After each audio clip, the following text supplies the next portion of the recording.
If God loved me, why would he let that happen to me?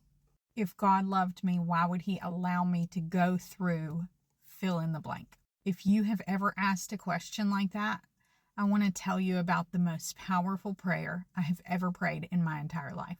And I can guarantee you that if you are courageous enough to pray this prayer for yourself, your life will never be the same. The prayer is this: God, show me where you were in the room. Show me where you were when that thing happened to me. Show me what you were doing as I was suffering. Even as I think about this, I'm starting to get emotional because I know that I would not be the person I am today if I had never prayed that prayer. I would never have received the level of healing that I have received if I had never prayed that prayer. The thing is, it takes guts. It takes courage, and a lot of people are not going to do it because they don't want to revisit that situation. And I get it. It's hard. I had to psych myself up before I did it. But then when God showed me where he was and he showed me his perspective, it was a level of love and self-sacrifice that I would never have known. I would never have known how much he loves me and how he sees me if I had not said that prayer. So I'm going to challenge you to do the same. Do you want to know? Do you want to know his perspective? Or do you want to be stuck in this cycle of just questioning it?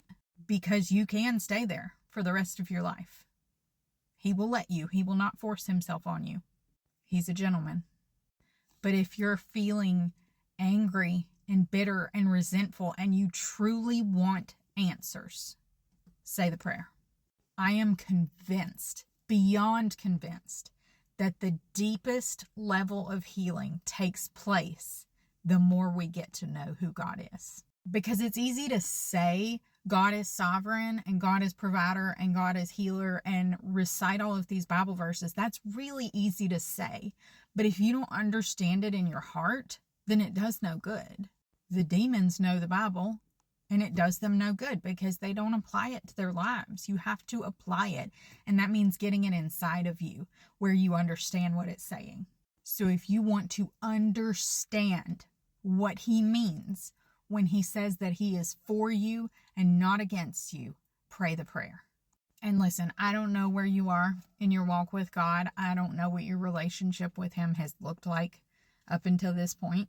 And maybe you've been taught a lot about God, but you don't really know who he is for yourself. And you really want to get to know who he is. I want to play a part in your journey. I want to play a part in your healing. And I can do that in one of two ways. Number one, you can go back on my page and search through all of my videos and look at all of the information that I've put out there. That's option number one. But if you don't have time to do that, but you still want the same information, you just want it a little more concise and organized and all in one place, I believe that is why God had me write this book, 7 Days to a Life of Limitless. This book is everything that I learned over a 3-year period about who God is, about who he is in relationship with his children. So if that's what you want to learn more about, I would highly encourage that you check it out. You can read all of the reviews to see how it's helped other people, and I pray that it helps you too. I have signed copies of it available on TikTok Shop or on my website. Or if you don't want a signed copy and you just want fast free shipping, you can also find it on Amazon. And if I run out, I always restock every day. So just come back and check tomorrow. Now go pray the prayer. I love you and you can do this, but you don't want to be caught wondering for the rest of your life. Go pray the prayer.